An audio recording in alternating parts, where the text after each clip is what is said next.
Olá, boa noite a todos e todas. Desejamos as boas-vindas e é com grande alegria que damos continuidade à série de conferências do USBEA Brasil Connection, fortalecendo a rede alumni de norte a sul. Este projeto é apoiado pela Embaixada e Consulados dos Estados Unidos no Brasil e financiado pelo Departamento de Estado dos Estados Unidos por meio do Alumni Engagement Innovation Fund, EIF. Aproveito também para reforçar que, conforme aconteceu na nossa primeira conferência, vai acontecer hoje e em todas as outras, é que teremos o acompanhamento das intérpretes de Libras. Hoje conosco temos Bruna e Tainara. A conferência de hoje terá a participação especial de Richard Roberts, adido cultural adjunto da Embaixada dos Estados Unidos no Brasil, que também tem atuação junto a assuntos de alumni. Passo a palavra agora para Richard. Boa noite, obrigado. Como vocês sabem, sou Richard Roberts, adido cultural adjunto da Embaixada dos Estados Unidos em Brasília, e eu trabalho na seção de Cultura e Educação. É uma grande honra estar aqui hoje participando do USBEA Connection sobre os impactos da saúde mental na educação de crianças e jovens. E acho que você não sabia, mas antes me tornei diplomata, eu sou psicólogo. Então, eu acho que é um assunto bem importante.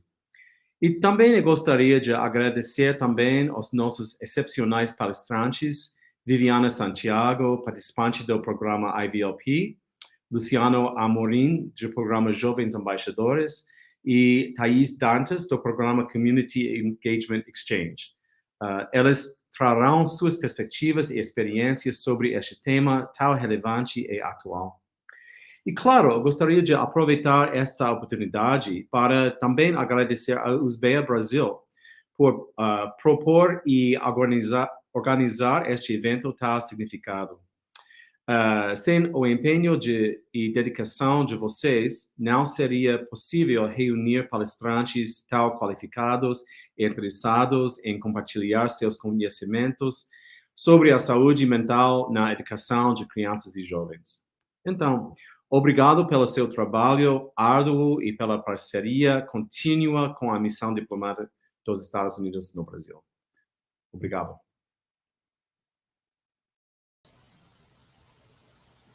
Obrigado, Richard. Estamos muito felizes com essa parceria de sempre com a Embaixada dos Estados Unidos e os consulados, e a USBEA Brasil agradece todo o apoio. Dando continuidade, agora vamos iniciar a segunda conferência do USBEA Brasil Connection.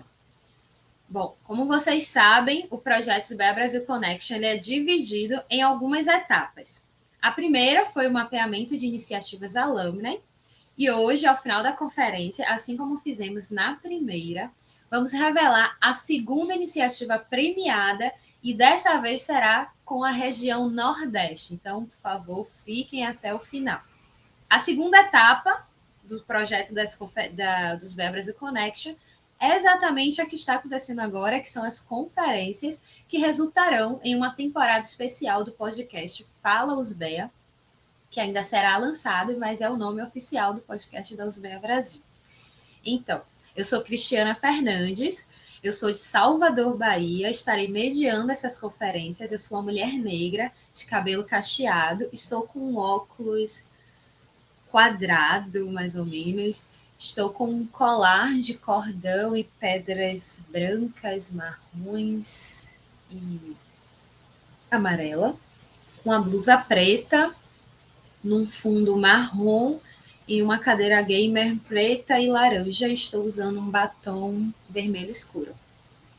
Bom, para dar continuidade após a minha autodescrição, gostaria de reforçar para vocês que as dúvidas que vocês tiverem em relação ao tema que a gente vai estar abordando hoje, ela pode ser indicada no chat da transmissão, e a nossa equipe estará acompanhando para fazer as perguntas de vocês no momento que está reservado para elas. Reforço também que será colocado no chat também o link para a solicitação do certificado de vocês. Então, é muito importante que vocês preencham, que para a gente vai ser como uma presença de vocês aqui, para que a gente possa gerar o certificado, que serão enviados até o final das conferências, que é na próxima quarta-feira. Então, até lá, você com certeza vai receber o seu certificado, tá bom? Então, vamos começar. Vou convidar agora as pessoas palestrantes de hoje para o tema saúde, os impactos da saúde mental na educação de crianças e jovens.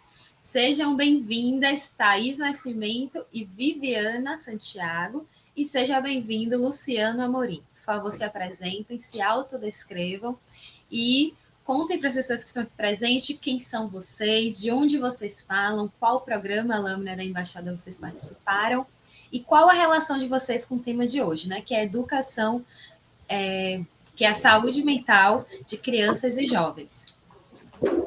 Ok. Bom, boa noite a todos.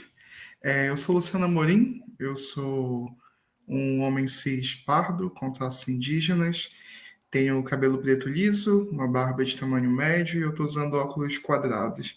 Tenho 23 anos de idade, eu estou usando uma camiseta preta e eu estou numa sala com fundo branco, tem um quadro branco atrás, no local onde eu trabalho.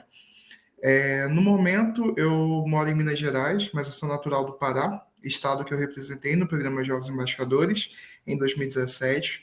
Eu sou formado em Psicologia pela Universidade Federal de Minas Gerais, com uma formação complementar, um minor, em Acessibilidade e Inclusão. No momento, eu faço mestrado em Cognição e Comportamento, na linha de Neuropsicologia do Desenvolvimento, aqui no UFMG também, e faço uma pós-graduação Lato Sensu em Autossabilidade e Superdotação. Então, a minha formação é permeada tanto pela área da saúde quanto da educação, nessa interface que é a neuropsicologia. Maravilha, obrigada, Lu. Por favor, Viviana ou Thaís? Bom, vou por aqui. Boa noite a todas as pessoas que nos acompanham. É um prazer estar aqui com vocês. Eu sou Thaís Nascimento Dantas, eu tenho 29 anos de idade e eu falo daqui de São Paulo. Me autodescrevendo, sou uma mulher branca, eu tenho cabelos castanhos ondulados um pouquinho abaixo do ombro, estou usando um batom vermelho e um óculos mais quadrado, e estou aqui num fundo de um guarda-roupa marrom no meu quarto. Contando um pouco o que me traz aqui, e agradecendo novamente a oportunidade, eu fui parte de um programa de engajamento comunitário, promovido pela Embaixada, que tem como foco, basicamente, o fortalecimento de jovens lideranças que estão atuando em temáticas de desenvolvimento nos seus países, especificamente em países em desenvolvimento. Nesse sentido, daí acho que vale trazer um pouco da minha trajetória e dizer como ela se comunica com o tema que a gente vai debater aqui hoje. A minha formação, originalmente, é em Direito, então eu sou advogada e trabalho há cerca de 8 anos com direitos humanos e advocacy, com foco especialmente forte em direitos de crianças e adolescentes, gênero e educação. E daí foi principalmente no campo de direito de criança e adolescente que eu venho me aprofundando, seja especificamente atuando nessa área por diversos anos, daí integrando o Conselho Nacional de Direitos de Crianças e Adolescentes e algumas organizações nessa temática, como também no campo acadêmico. Então, nessa oportunidade no qual eu participei do intercâmbio, eu estava trabalhando com a temática de enfrentamento à violência sexual. Para além disso, no espaço acadêmico, eu venho desenvolvendo pesquisas com foco em superação de desigualdades a partir de um enfoque interseccional, daí olhando para temas como casamento infantil, gravidez na adolescência, trabalho infantil doméstico, e acho que a minha contribuição aqui nesse debate vem muito no lugar de como a gente pensar, de fato, na garantia de saúde mental, de educação e interlocução com o sistema de garantia dos direitos de crianças e adolescentes, que a gente sabe que para garantir, de fato, esse desenvolvimento integral da infância e adolescência, a gente precisa colocar muitas mãos juntas, muitos esforços. Super obrigada e passo para você, Viviana. Obrigada, Thaís. É uma alegria poder estar aqui. Eu sou Viviana Santiago, eu sou uma mulher negra, eu estou usando uma camisa marrom, quase caramelo, de mangas compridas, então eu estou usando óculos escuros, óculos de grau com armação preta, um batom marrom, né? Meu cabelo, ele está num penteado né, todo esticado para o lado esquerdo do meu rosto. Atrás de mim tem uma parede com quadros, né? Eu estou aqui na minha casa, é uma alegria poder estar aqui. Eu sempre gosto de pensar, né, a minha própria existência, minha própria apresentação, a partir dos lugares, né, que eu fui colocada, que eu me coloco nessa sociedade, que tem a ver com os meus marcadores sociais, né, de ser uma mulher negra, de ser nordestina, né, de ser mãe solo, de um menino negro, né, de viver numa sociedade que traz tanta transfobia, tanta violência, tanto machismo, tanto racismo, tanto preconceito etarista, uma sociedade que viola direito de criança o tempo inteiro. Então, eu trago todos esses lugares para dizer que eu venho de um lugar de quem vivenciou muitas dessas violências que eu citei, mas de quem sobreviveu a ela e de quem resiste a cada uma delas todos os dias, acreditando que um outro mundo é possível. Né? Eu sou pedagoga, essa é a minha formação original, eu sempre quis ser professora, e não importa onde eu esteja, eu sempre me sinto professora, porque eu acredito nessa educação, né, como prática da liberdade, como diria Paulo Freire, essa pedagogia da vida cotidiana, né, de acreditar em toda a intencionalidade que existe pelo processo de aprender. Eu fiz parte da última edição do IVLP, né, e foi um programa muito potente, porque eram reflexões, né, em torno de diversidade e inclusão. Né, pensar exatamente esse momento que estávamos vivendo no mundo inteiro, né, estranhamente conectado por uma pandemia, o quanto que isso agrava, né, tantas dificuldades, agrava tanto a desigualdade, e o que é que nós, pessoas que fomos nominadas, né, nomeadas, reconhecidas, né, como importante, ativistas do campo da promoção de direitos humanos ao redor do mundo inteiro, o que é que nós estávamos fazendo, o que é que podíamos aprender e fortalecer, né, o nosso percurso, e foi esse muito percurso vivenciado no IVLP que eu fiz parte. A partir disso, eu também sou uma ativista dos movimentos sociais, sou ativista pelos direitos da infância e adolescência aqui no Brasil, faz mais de 15 anos, né, quase 17, na verdade, né, que eu venho atuando nos movimentos de infância e nas organizações da infância, principalmente a partir da cooperação internacional, pensando os direitos de crianças e adolescentes. Eu penso especificamente a questão dos direitos de meninos e meninas negras e negros, né, então o recorte racial é um recorte que me interessa muito, assim como um recorte de gênero, e pensar os impactos do racismo na infância, mas pensando também essa construção dessa branquitude, como é que a gente tem socializado as crianças brancas, como é que as famílias brancas, né, têm educado suas filhas e filhos, entendendo branquitude como também compreensão. Né? Eu sou colunista da revista Asmina, onde eu discuto muito a questão que atravessa a vida das meninas e mulheres, né, e algumas questões que estão na vida de meninos e homens e impactando as nossas vidas de meninas e mulheres. Sou colunista do portal Lunetas, lá eu escrevo muito sobre infâncias diversas. Eu sou sócia do Galé 10, Instituto da Mulher Negra, e eu trabalho com diversidade e inclusão.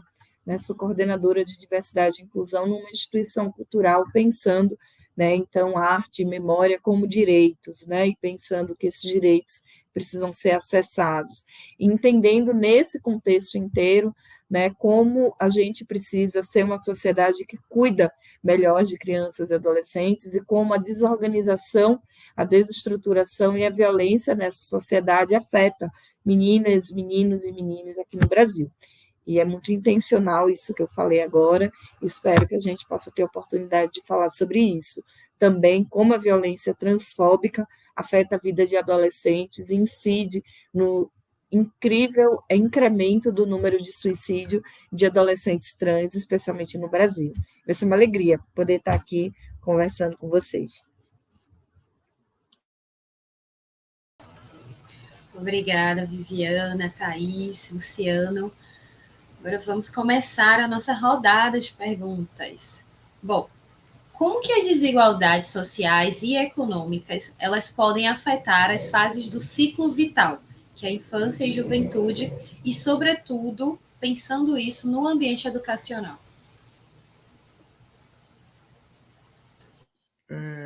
acho que posso começar a falar.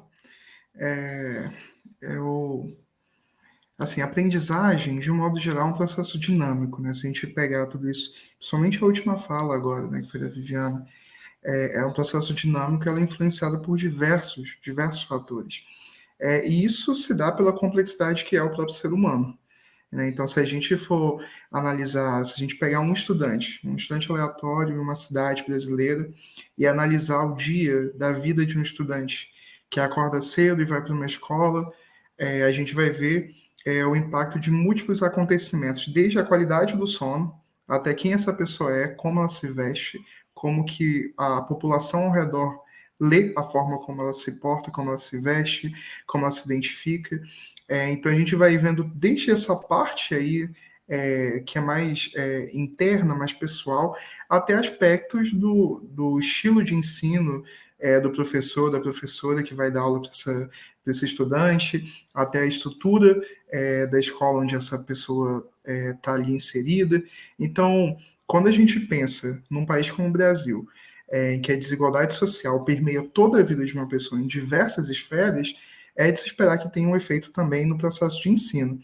Então, focar assim no ambiente educacional para a gente falar de desigualdade, né? Tanto o ambiente educacional, quando a gente fala de qualidade do ambiente, da quantidade de recursos que estão disponíveis, de livros, materiais mais tecnológicos, até mesmo as características do aluno que vão distanciá-lo da norma social pelas questões de desigualdade que a gente percebe, tudo isso vai permeando a aprendizagem, porque isso afeta a forma como a pessoa se percebe dentro do processo de ensino-aprendizagem, se ela se percebe como um ator ali, participante, agente mesmo daquele processo de ensino-aprendizagem, ou se enxerga como uma pessoa alheia àquilo, que foi marginalizada, que foi posta de lado por diversas características próprias. Então, quando né, a pergunta assim, de como a desigualdade social e econômica afeta essas fases, afeta em tudo, desde quando a pessoa se identifica como ela pensa que ela é, até a forma como os outros pensam que ela e também em questão estrutural. Então, a gente tem tanto uma visão do indivíduo até uma visão da estrutura que é permeada por essas desigualdades sociais e econômicas.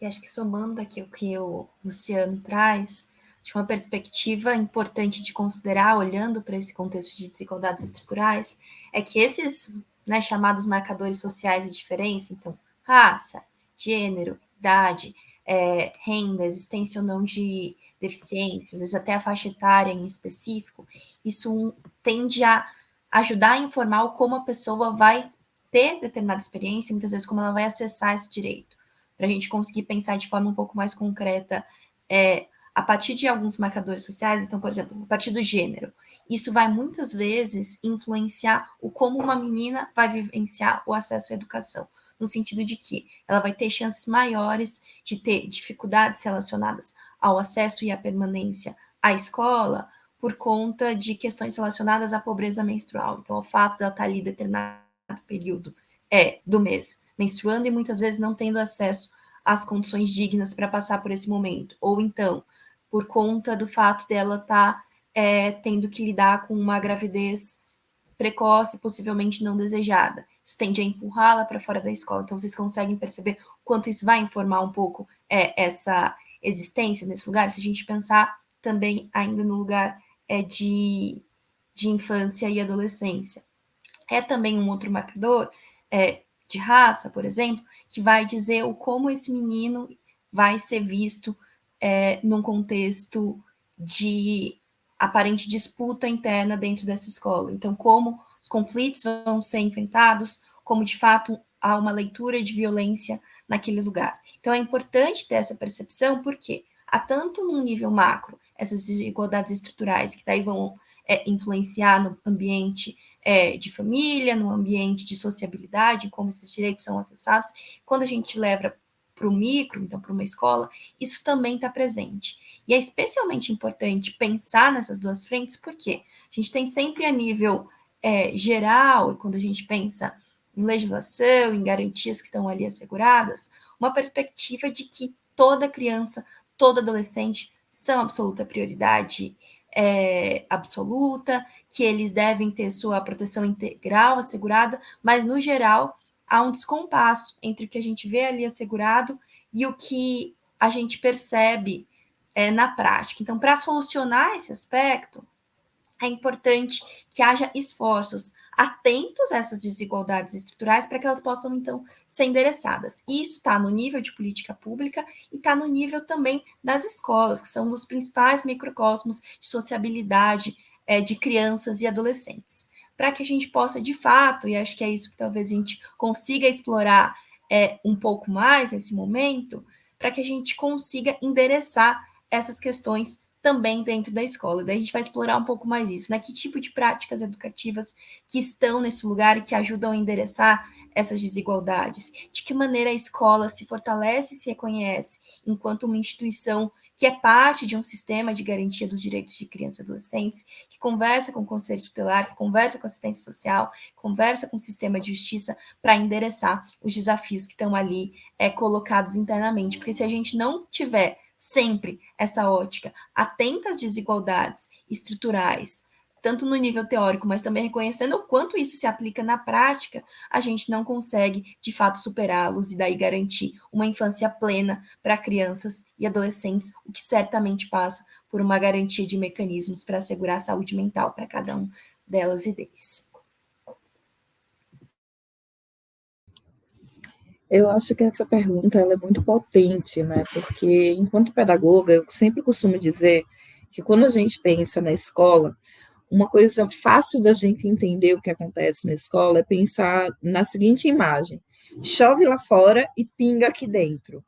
Nem tudo que acontece na escola se origina, brota do chão da escola, mas a escola tem dentro de si a maioria de todos os elementos que representam esse cosmos onde ela está inserida. Então, é como se a escola fosse a representação, um microcosmo da sociedade. Se a gente vive numa sociedade desigual, essa desigualdade já está comparecendo lá na escola. Se a sociedade atravessa problemas, né, relacionados com a banalização, por exemplo, da violência, isso também vai acontecer na escola. Se a gente está numa sociedade racista, o racismo comparece na escola. Só que a grande questão é que, como essa metáfora ajuda a gente a entender, está chovendo lá fora. O que a gente está vendo aqui são os pingos, né, que estão entrando e estão caindo aqui dentro da casa. Então, a gente não tem como resolver a chuva apenas consertando e impedindo que os pingos passem pelo telhado. A gente precisa pensar em soluções climáticas, porque é que está chovendo, essa chuva é natural. Então, pensar essa questão de como que essas dificuldades relacionadas à desigualdade atravessam as práticas existentes dentro da escola, requer que a gente conserte o telhado da escola, ou seja, que a gente veja o que é específico da dinâmica escolar, que já está atravessado, contaminado por essas compreensões equivocadas, racistas, classistas, misóginas, sexistas, transfóbicas, dentre outras, mas também a gente precisa continuar aportando para a construção de uma sociedade livre de todas essas violências. Então, olhar o currículo escolar, identificar em que medida esse currículo reproduz, por exemplo, a invisibilidade da população negra e causa, por exemplo, o impacto na saúde mental das crianças negras frequentadoras dessa escola, é uma tarefa para a escola, mas é uma tarefa para o conjunto da sociedade, entendendo o legislativo, o executivo, o judiciário, os órgãos de controle social, fazer um enfrentamento constante ao racismo. Então, as desigualdades presentes na sociedade, elas também estão presentes na escola e elas estão impactando, sobretudo, a saúde mental de crianças, adolescentes e jovens inseridos na escola, principalmente pelo tempo que essa galera passa na escola. A escola é o principal equipamento social com o qual essas pessoas se identificam, onde passam o maior tempo. Vai ter muito tempo na vida de uma criança que o lugar que ela passa mais tempo no seu dia, durante anos, é a escola. Agora, imagina se esse lugar é um lugar reprodutor de violências. Qual o impacto disso, não só na sua aprendizagem, na sua capacidade de apreender esses conteúdos, mas também na construção dos seus autoconceitos, na construção da percepção acerca de si mesma, da outra e do outro. Então, entender o impacto da desigualdade e atuar no seu enfrentamento é atuar na escola, mas não apenas, é uma tarefa para a sociedade inteira.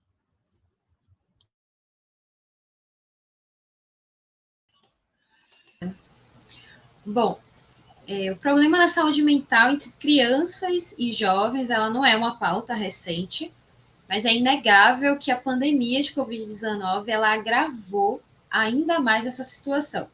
A partir da atuação de cada um de vocês, é possível traçar um paralelo entre o que era percebido antes da pandemia e como estamos agora?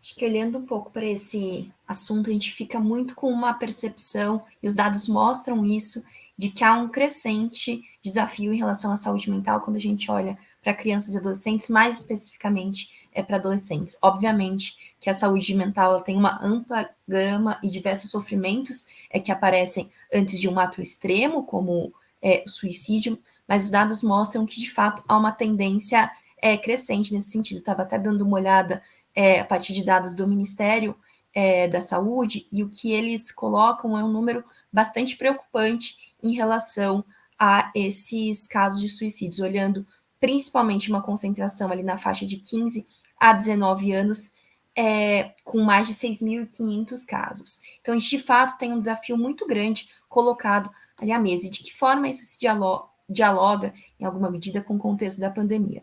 Acho que tem um ponto específico, que é a pandemia, por grande parte, ela vem acompanhada de um isolamento e de uma mudança de rotinas e de situação, né, um medo constante, mas pensando especificamente no desenvolvimento infantil, quando a gente olha para o desenvolvimento infantil, os estudos mostram que ele acontece de forma muito forte, principalmente na interação, seja na interação com ambientes diversos ou com pessoas diversas. E essa interação vai contribuir muito para o desenvolvimento, inclusive para a saúde mental.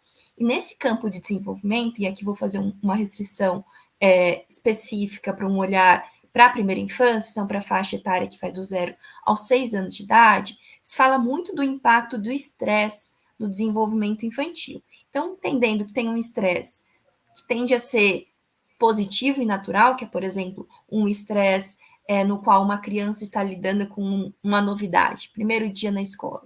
Então, esse evento ele é pontual, ele gera um estresse pontual e ele contribui para o desenvolvimento. A gente tem um estresse que é negativo, que é de fato uma situação em que uma criança está lidando com uma situação que é extrema, que é dolorosa, mas em que ela está acompanhada por alguém dando apoio, por exemplo, a perda de um ente querido.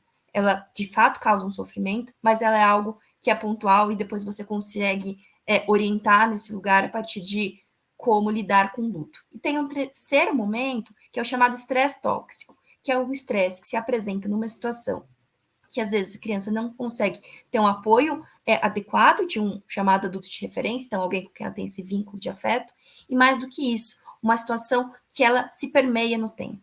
Quando a gente olha para a pandemia e para os impactos de isolamento, alguns especialistas começam a olhar também para essa situação como uma situação que pode ter exposto crianças a esse estresse tóxico. Então, de fato, isso tende a ter um impacto negativo no desenvolvimento infantil e também, portanto, na saúde mental. Então, acho que esse fica um pouco como um ponto de alerta, de a gente reconhecer que o momento em que estávamos, em termos de pandemia, em termos de isolamento, é um momento que vulnerabiliza mais famílias e, por consequência, crianças. E destaco aqui o papel de vulnerabilizar famílias, porque não tem como a gente garantir direitos de crianças e adolescentes e cuidar de cada um deles se a gente não tem um olhar atento às famílias. E daí, portanto, no momento que estava todo mundo sofrendo nesse contexto, as crianças também tendem a absorver esse impacto. E acho que um segundo ponto-chave para a gente pensar em impacto da pandemia nas escolas, na saúde mental, é que,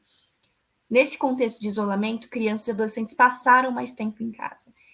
E esse convívio familiar, ele obviamente é super relevante, tende a ser muito positivo para o desenvolvimento infantil, mas a gente não pode negar que famílias também podem ser um ambiente de risco, de vulnerabilização e de violência. E por que eu digo isso? Porque a maior incidência de violência contra criança e adolescente acontece no ambiente doméstico. Seja violência física, seja violência sexual.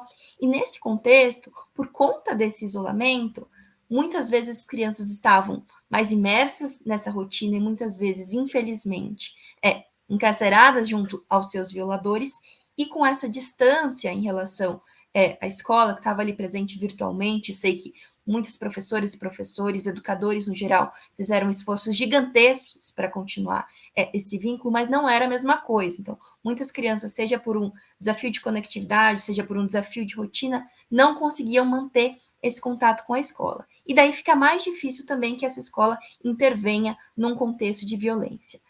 Por conta desse cenário todo, então, de famílias mais vulneráveis pelo próprio contexto da pandemia, de crianças lidando com níveis de estresse muito grandes e que podem se configurar com estresse tóxico, e também de crianças e adolescentes, muitas vezes presas numa situação de violência doméstica, sem ter a quem buscar, a escola agora chega num contexto em que ela está lidando com toda essa bagagem que é muito desafiadora. E nesse sentido, importante, né, a gente já começar a pensar em mecanismos para endereçar esses problemas relacionados à saúde mental, que já acontecia antes da pandemia, mas que está potencialmente mais complexo agora, de como essa escola se prepara para, de fato, absorver e cuidar, principalmente, desses estudantes num contexto de pós-pandemia. E, principalmente, como a gente consegue apoiar essas escolas a fazerem isso, né? Infelizmente, estados vêm construindo políticas públicas e diretrizes nesse sentido,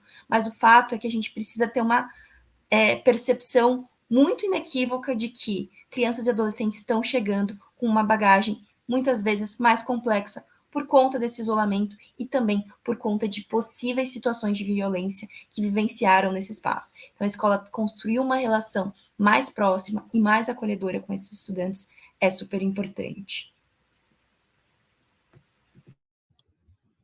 Eu vou muito ao encontro de tudo que Thaís colocou e penso que eu acrescentaria apenas a necessidade de que a gente pensasse como isso afetou todas as crianças, mas como não afetou a todas as crianças da mesma forma, porque as crianças não são as mesmas. Então, pensar o quanto que a vivência a partir da pandemia lançou luzes, né, sobre alguns conteúdos, né, que antes eram menos falados ou pouco falados. Isso deve ser considerado como uma conquista, mas a maneira como a gente ainda se debruça sobre isso, né, como se fosse da mesma forma para todas as crianças, é um fator de risco. Porque quando a gente pensa, por exemplo, né, no nível de atenção e cuidado que uma criança negra recebe na escola, em comparação com o nível de atenção e cuidado que uma criança branca recebe na escola, a gente vai entender que se a gente não especificar, por exemplo, que as crianças negras, desde a creche, desde a educação infantil, elas recebem menos afeto e cuidado somente pelo fato de elas serem negras, então a gente não vai ter uma escola preparada para receber as crianças agora cuja saúde mental sofreu esse impacto durante a pandemia.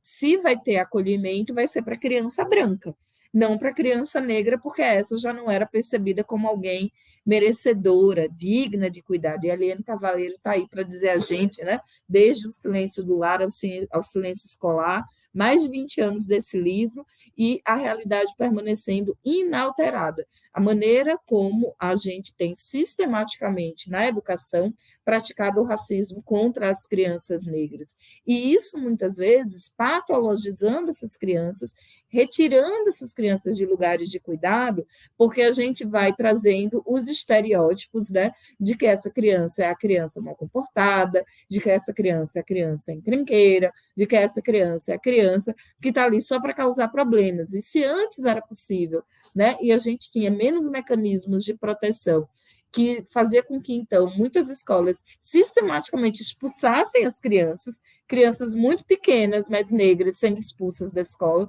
Se isso hoje é mais difícil, a gente tem outras formas, né, de retirar essa criança né? E da escola se retirar do lugar da responsabilidade, né? Que são a distribuição de todos esses laudos, né? Toda criança é hiperativa, é TDAH, é isso, aquilo, e o quanto dessa patologização é uma patologização racista. O quanto desses diagnósticos, né, o quanto desses encaminhamentos que as famílias negras recebem para que leve sua criança para o psicólogo, leve essa criança para o psiquiatra, essa escola tem que ter um laudo para dizer que, olha, eu lavo minhas mãos, eu não tenho responsabilidade nenhuma com essa criança.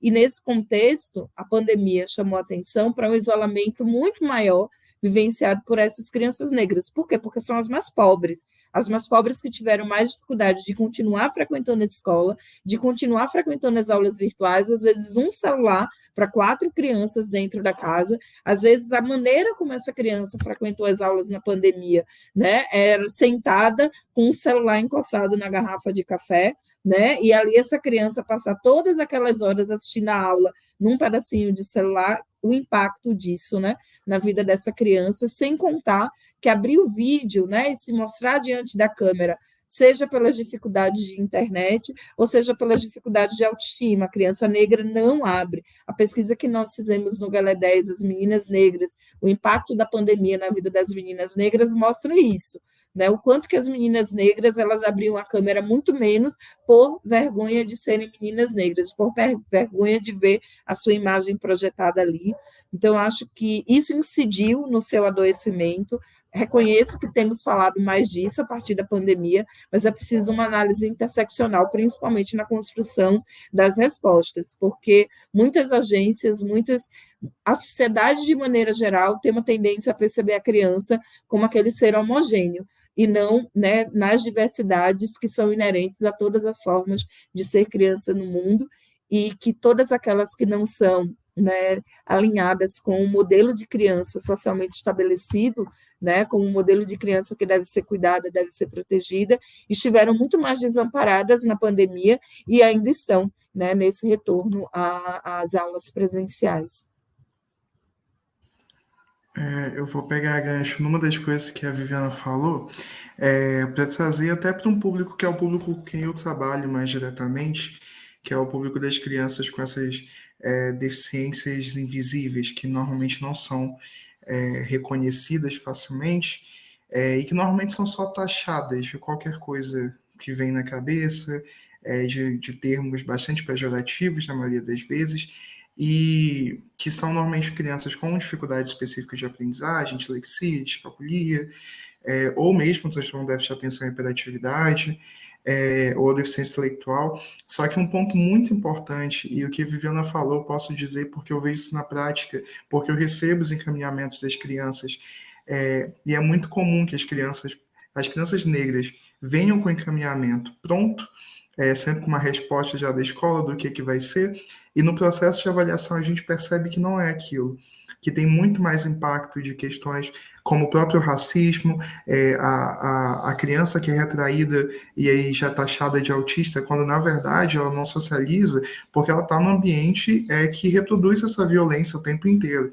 Então não é negar a existência dessas condições de saúde também, mas é entender que muitas vezes elas são atreladas a essas reproduções de violência dentro da escola.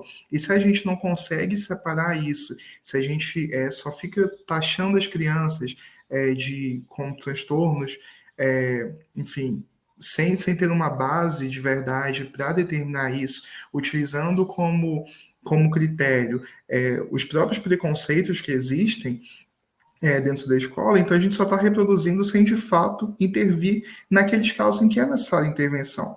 Porque, de fato, vai existir uma criança, seja branca, seja preta, que é disléxica, mas é entender que isso vai se somar às questões que já estão relacionadas ao próprio fato daquela criança ser uma criança negra, inserida numa escola pública, vindo de uma família que tem menos acesso a recursos educacionais. Inclusive, isso dificulta muito, muito mais o diagnóstico preciso, porque você precisa eliminar esses fatores. Esses fatores não têm como ser eliminados de uma hora para outra. Então, você precisa, de fato, entender toda essa estrutura em que a criança está inserida para conseguir fazer um diagnóstico mais assertivo. Mas é uma questão muito difícil, porque questões como racismo, desigualdade social, desigualdade de gênero estão aí o tempo inteiro. Inclusive, alguns estudos mais recentes sobre autismo em mulheres falam muito sobre isso, sobre como os estereótipos de gênero dificultam a gente entender como que é a apresentação de uma mulher autista na sociedade. E como que isso vai ser, às vezes, entendido de uma forma bem, muito mais pejorativa, criticando a pessoa pelo gênero, pela raça, sem entender de fato as questões que são inerentes àquele indivíduo em uma condição neurobiológica. Mas entender também que essas coisas são permeadas, assim, não tem como a gente escapar, olhar para a saúde, olhar para a educação, achando que são campos diferentes. Então, acho que também tem esse certo cuidado, porque a saúde mental dessas crianças, que também têm dificuldade de aprendizagem, e que quando voltam para a escola, além dos efeitos da pandemia, têm as condições que são próprias delas, vão ter um impacto ainda maior, de sentir que são excluídas daquele lugar, de sentir que não pertencem àquele lugar, porque elas não acompanham a turma, porque elas não aprendem do mesmo jeito, porque elas pensam de jeito diferente, porque elas têm uma forma de aprender diferente. Então, há um cuidado também aí, quando a gente pensa em saúde mental desses públicos, né, dessas crianças que são diferentes. E entender que também essas características vão se somando. Né? Não é só uma criança preta, mas é uma criança preta, às vezes disléxica, que vem de uma região específica, que está inserida numa escola pública, que às vezes é do centro, mas às vezes é da periferia, e isso modifica muito a forma como ela vai ser inserida, os recursos que a escola vai ter para lidar com essa criança também. Então, só trazer essa luz também para esses casos de crianças com deficiências invisíveis. Maravilha. A Carla, ela comentou, Nilza Carla, ela comentou aqui que a maioria dos familiares, eles estão em pânico, pois os professores estão sinalizando que a maioria dos alunos estão apresentando transtornos e que são para os pais levar as crianças para o neuro. Acho que tem muito a ver com o que vocês falaram, né? Esse diagnóstico que já chega pronto e que não há uma atenção e que não há um cuidado, principalmente por não serem os profissionais mais indicados para fazer isso, né? Bom, agora eu quero perguntar para a Thaís que, de acordo com o artigo 5º da Constituição Federal, está previsto que a igualdade é um direito de todas as pessoas perante a lei. No entanto, para que haja equidade, é necessário a criação de dispositivos legais no campo da educação. A Lei número 13.935, de 11 de dezembro de 2019, ela prevê a implantação e a implementação dos serviços da psicologia e do serviço social nas escolas.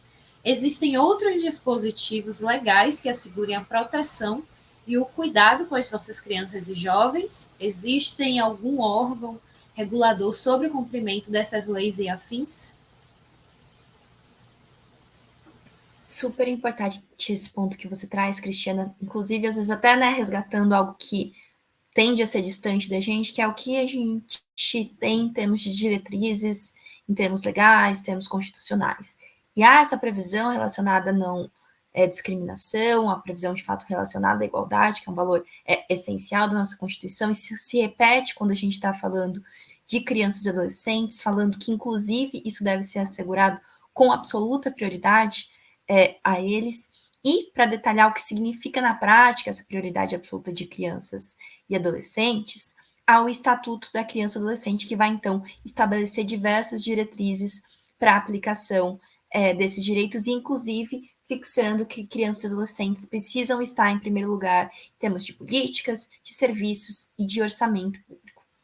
Quando a gente olha para esse diálogo entre garantia de saúde mental de crianças e adolescentes e escolas, sem dúvida, é um passo bastante importante essa lei que prevê a garantia de disponibilidade de psicólogo e de assistente social nas escolas. Isso é um passo muito relevante, porque, de fato, esse um espaço de socialização de crianças e adolescentes, onde, no fim das contas, elas acabam passando diversas horas, muitas vezes mais tempo ainda do que com familiares ou em outros espaços de socialização, e porque a escola, e aqui repito esse ponto, ela precisa se fortalecer enquanto um órgão que integra esse chamado Sistema de Garantia dos Direitos de Crianças e Adolescentes, que é o quê?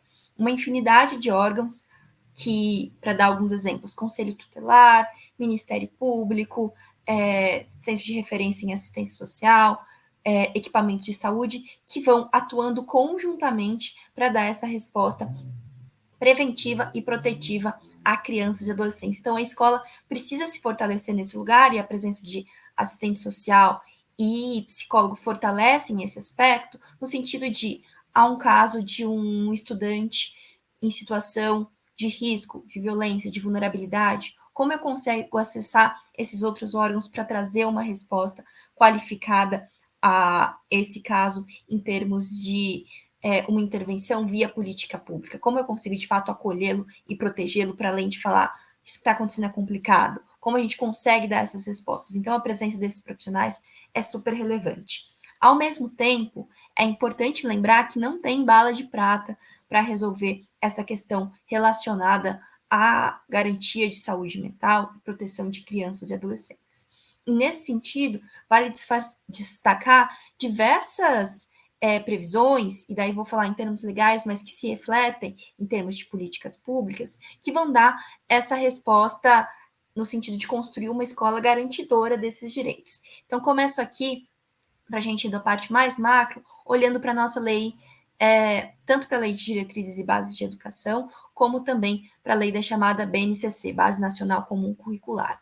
A BNCC ela vai fixar a importância de garantir escolas centradas no protagonismo do juvenil, ou seja, escolas que sejam aptas à escuta desses estudantes, de crianças e adolescentes. E isso é super importante, porque é a partir desse protagonismo que eu reconheço crianças e adolescentes não como objetos, mas sim como sujeitos que são parte dessa prática educativa e que são entendidos de forma total. Então, esse é um primeiro ponto que é importante a gente resgatar quando fala em garantia de saúde mental de crianças e adolescentes. Para além disso, e ainda num campo mais estrutural, tem a questão da Lei Brasileira de Inclusão, que é uma lei que traz diversas previsões relacionadas a pessoas com deficiência e que, para além disso, também assegura o direito à educação inclusiva, que é tão relevante como foi trazido aqui anteriormente, tanto na fala da Viviana quanto do Luciano, para que a escola, de fato, se estruture para o acolhimento de todas as crianças e adolescentes, inclusive olhando para essa especificidade. Um outro ponto que eu acho que vale destacar, quando a gente fala de uma escola se estruturando para a garantia de saúde mental de crianças e adolescentes, é um olhar para o conteúdo que está sendo aí colocado. E acho que a Viviana trouxe muito um olhar em relação a desafios que são colocados muito precocemente, muito estruturalmente na vida de crianças e adolescentes negros e negras. E um dos pontos que dialoga com isso é a falta de ensino relacionada à história e cultura afro-brasileira, que é algo que está previsto em lei desde 2003, mas que tem uma implementação muito baixa. E por que é tão importante que isso seja implementado, né? O que levou essa lei a ser aprovada? De fato, isso é relevante para que esses estudantes consigam identificar a trajetória dentro da sociedade, para que eles sejam visibilizados, inclusive num lugar de que sim, houve muita resistência ao processo de escravização que aconteceu no Brasil, a todo esse cenário de violações que vem acontecendo há anos, como também para os estudantes como um todo, e inclusive reconhecendo, né, esse lugar que a branquitude desempenha, também entenda qual que é o papel nisso tudo e, de fato, o letramento racial aconteça na escola.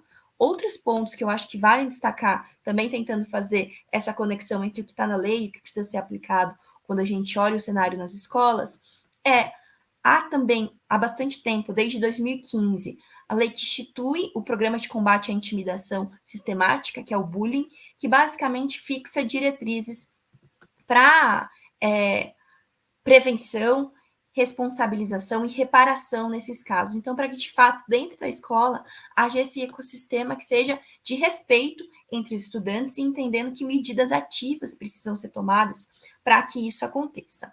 E, por fim, acho que vale destacar, também olhando para o lugar da escola, a importância de garantia de formação, e isso está previsto principalmente na Base Nacional Comum Curricular, de maneira um pouco mais ampla, mas sim previsto, a questão de educação em gênero e em saúde sexual. Basicamente entendendo que levar esses temas também é importante para que crianças e adolescentes consigam ter a percepção de noções relacionadas à parte do corpo, a consentimento, a quem acionar quando numa situação de desconforto, de risco, de violência, a de fato usar a sua voz para barrar. E aqui acho que vocês podem ter uma sensação, poxa, mas a Thaís abriu aqui diversas frentes, quando na verdade a pergunta estava falando do papel de psicólogos e assistentes sociais. E sim, abri por quê?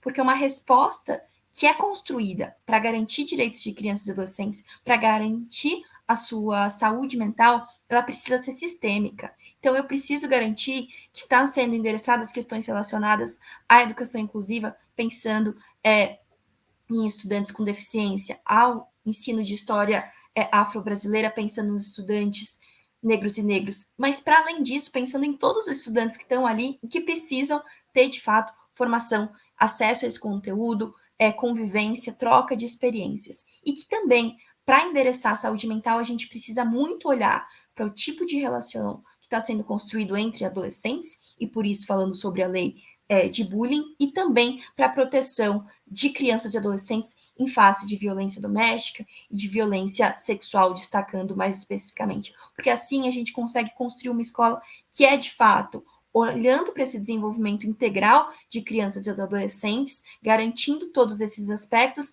e que, num contexto em que alguma situação extrema chegue, infelizmente elas não são incomuns, seja possível endereçar isso aos outros órgãos do sistema de garantias de direitos da criança e adolescente, seja possível acionar o Conselho Tutelar, seja possível comunicar ao chamado CRAS, ao Centro de Referência e Assistência Social, para um apoio e intervenção nesse caso. Então, acho que é importante reforçar essa visão de que cuidar de saúde mental é um exercício sistêmico. Eu acho que a gente aprende cada vez mais isso, né? Seja no contexto educacional, das escolas, seja no contexto de comunidade, que tipo de sociedade a gente está construindo e, portanto, todas essas questões precisam ser endereçadas.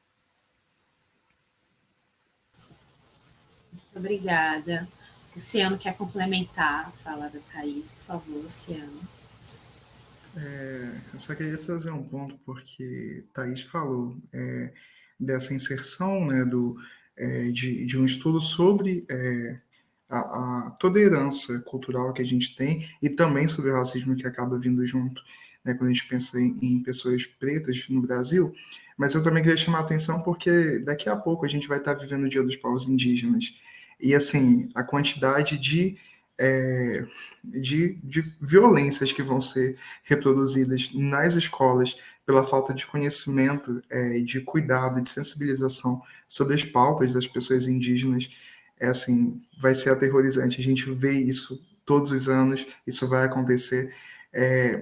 E apesar de eu tive uma formação muito boa nesse sentido lá no Pará, por uma diretriz municipal de estrutura das aulas, então eu tive uma certa formação ali nesse campo, mas isso não é geral no Brasil. Então acho que acrescentar também essa pauta dos povos indígenas que também estão aí presentes e acabam sendo esquecidos e sofrem também com esse racismo estrutural. Já fica aqui, Luciano, porque a próxima pergunta é para você. Quais são os desafios identificados para estabelecer uma articulação entre a família, a escola e os serviços de saúde para reduzir os danos à saúde mental de crianças e jovens? Cristiano, é bem difícil. São muitos desafios que permeiam esse tema, mas acho que eu posso trazer reflexão sobre alguns deles. É muita coisa, né, como a gente está vendo aqui na discussão, mas acho que o primeiro é a conscientização dos núcleos, de todos esses agentes que você citou na pergunta. Então, a família, a escola, o serviço de saúde, sobre o que é a saúde mental. Então, antes de a gente pensar em como reduzir os danos na saúde mental, é importante que as pessoas entendam e reconheçam sua existência. Isso foi, inclusive, uma pontuação de uma pessoa que comentou aqui no chat, né, que o Júlio, que a gente tem o orçamento definido, o uso obrigatório, mas existe uma certa insensibilidade de alguns gestores. Então, eu acho que isso é importante, sabe? Essa conscientização de saber como gerir, de o que fazer, e de que essas coisas são importantes. A gente tem uma cultura em que a saúde mental não é importante, não é um fator a ser considerado, em que a ansiedade é tratada como frescura, um humor deprimido é tratado como frescura, ou qualquer outra coisa assim, né, que é utilizada para falar de forma pejorativa de questões de saúde mental que são importantes. Ainda mais no processo de ensino-aprendizagem. Então, quando a gente pensa assim, em base neurocientífica da aprendizagem, a motivação é um dos aspectos mais importantes para a aprendizagem. Como que você motiva um aluno que tem questões próprias ali que estão entrando no meio da aprendizagem, sabe? Como que você motiva um aluno que não se sente pertencente à escola? Como você motiva um aluno que sabe que quando chegar em casa não vai ter o básico para a sobrevivência? Como você motiva um aluno para aprender se ele é rechaçado, se ela é rechaçada no ambiente educacional pelo seu gênero, pela sua raça? Então, conscientizar que a saúde mental ela é um fator importante e que ela é afetada por esses fatores socioeconômicos gerais é um primeiro passo. E aí o segundo, na minha opinião, vem do próprio conceito de saúde. Então, é entender que essa saúde mental também, ela não está baseada só numa perspectiva biológica. Então, eu falei de ansiedade e depressão, que são aspectos neurobiológicos. Só que, como eu falei também, esses aspectos neurobiológicos, eles são reforçados o tempo inteiro por aspectos sociais que estão ali afetando o autoconceito, a forma como a pessoa se vê na sociedade, então como ela se enxerga. A autoeficácia também é um conceito que a gente usa na psicologia, que é sentir que você consegue, que você dá conta de fazer aquilo que você precisa fazer. Então, como é que você sente que você dá conta, por exemplo, de aprender, de ser um bom aluno, se a gente só fechar nessa caixinha aqui, da relação com o professor? Sendo que a gente tem um tanto de estudo que mostra um certo favoritismo dos professores com alunos brancos, que foi uma coisa que a Viana falou lá no começo. Então, entender que essa saúde mental, ela não é só biológica, não é só dar um remédio e mandar a criança, o adolescente, praticamente dopado para a aula, achando que está tudo bem, porque agora sarou toda a questão de saúde mental. Então, a saúde mental ela não acaba na consulta com o psiquiatra. A saúde mental não existe só dentro do consultório com o psicólogo ou com a psicóloga. A saúde mental ela é um processo que envolve todos esses núcleos. Então, conscientizar que ela existe e que ela é uma responsabilidade. A construção da saúde mental é de responsabilidade da família, da escola, dos serviços de saúde. E eu acrescento, inclusive, como um terceiro ponto, né, para tentar enfrentar esses desafios, acrescentar o Sistema Único de Assistência Social também, o SUAS. Então, uma rede que é fortificada para articular essas esferas, justamente para sair do campo só da saúde, numa saúde estritamente baseada na medicina, numa biologia, mas estender a saúde num conceito mais amplo, que é biopsicossocial. Então, o acionamento de dispositivos da rede de atenção da assistência social também, que é uma rede muito enfraquecida no nosso país, mas que tem um excelente manejo de articulação técnico entre essas esferas todas, que alcança a família, que alcança a escola, que alcança o centro de saúde, tanto no sistema, tanto numa forma de espaço geográfico, mas também de acessar esses recursos, né, de um espaço que vai para além ali só da distância geográfica entre eles.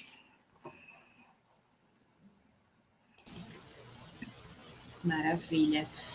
O Francisco Serra, coordenador do Chapter Maranhão, ele fez uma contribuição aqui no chat, que é sobre o programa Jovem Senador, um concurso de redação do Senado Federal, que vai abordar este ano o tema saúde mental nas escolas públicas. Então, é sempre bom a gente espalhar esse diálogo, né, essa conversa, e que bom que o Senado está trazendo para o meio desse concurso um tema que é tão fundamental. Então, agora eu queria direcionar uma pergunta para a Viviana, que é: de que forma podemos promover uma cultura de cuidado e empatia em relação à saúde mental na sociedade em geral, para garantir que esses serviços estejam acessíveis a todos que precisam? Obrigada pela pergunta. Acho que é uma daquelas perguntas de milhão, assim, uma pergunta fundamental, né? Porque ela traz consigo a ideia de que tem uma tarefa aí não só para uma ou outra instituição, mas que tem tarefa para todo mundo, né? Porque a gente está falando de uma cultura. A gente tem, dentro da nossa relação, né, social, algumas premissas, né, que às vezes são incorporadas, né, principalmente de uma lógica profundamente ocidental, moderna, né, e que associa, né, alguns comportamentos completamente nefastos com pré-condições para se obter sucesso. Então, a gente vive numa sociedade, né, que preconiza a lógica da exaustão, confundindo exaustão com produtividade. A gente vive numa sociedade, né, que fala do sofrimento como um caminho completamente necessário para que se consiga o prazer, de que você precisa estar completamente exaurida, né, para ter a certeza de que você deu o seu melhor.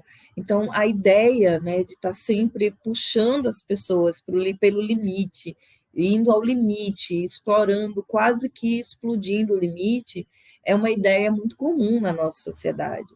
E que a gente incorpora isso como sendo dedicação, como sendo presença, como sendo condições para se desenvolver bem qualquer tarefa. Então, quando a ideia do descanso, a ideia da tranquilidade, a ideia de que você precisa parar, de que você precisa refletir, de que você precisa sentar, de que o ócio, né, é um espaço importante, o lazer é um espaço importante, nada disso é relevante para a gente hoje em dia. E o outro paradigma, né, um paradigma muito montado numa ideia de dominação, inclusive dominar a si mesmo, paradigma de muita violência, chega muito cedo na nossa vida e na vida das crianças, né? Quando uma pessoa vê uma criança que chegou da escola e que diz que hoje não trouxe atividades para fazer em casa, mas que escola é essa?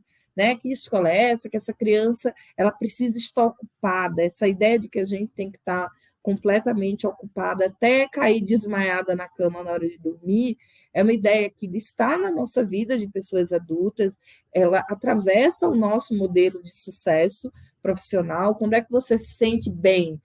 Quando eu terminei o dia exausta. Se eu não terminei o dia exausta, parece que eu não tive um bom dia de trabalho. Está entendendo, então, como a gente tem uma ideia equivocada de que exaustão significa produtividade, que significa trabalhar bem, e que produtividade é tudo aquilo que a gente faz e que gera um valor econômico, e que, por exemplo, se eu estiver aqui, muitas vezes, lendo um livro, se eu estiver assistindo um filme, então, enquanto professora, por exemplo, eu não estaria sendo produtiva, mas estou, né? Porque tudo aquilo que eu assisto, tudo aquilo que eu leio, tudo aquilo que eu vivencio com quem eu falo, volta para a minha prática pedagógica, são espaços de estudo, né?